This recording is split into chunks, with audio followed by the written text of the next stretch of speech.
Let's get a bit of a preview on what's going to happen on the markets today. Joining us from CommSec, Tom Piotrowski. Tom, what's it looking like? Tom, it's not looking too bad. Good morning. The futures are telling us we'll be up by about 1/3%, so essentially neutralising yesterday's modest loss and some.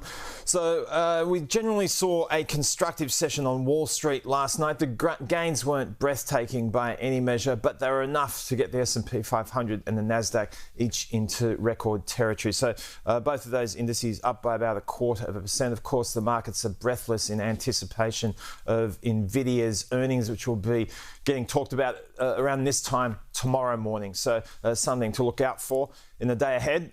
We saw a moderation where long-term interest rates are concerned, helped by comments made by the governor of the US Federal Reserve, Christopher Waller, spoke about the importance of the employment picture at the moment in relation to the outlook for interest rates, that in the absence of a weakening in the employment market, you need a little bit more time to get inflation a little bit lower before rate cuts be talked about. He sort of tended to indicate that might be towards the end of the year. So that was, I suppose, helpful at the margins. But European markets were a little bit lower in general. You saw modest losses across the board there, down by around 0.2 to 0.1% for the French, German and Stock 600 indices. The head of the ECB, Madame Lagarde, spoke about the comfort she's had in relation to the outlook for inflation in Europe, and that's why they're expecting rate cuts in Europe in June.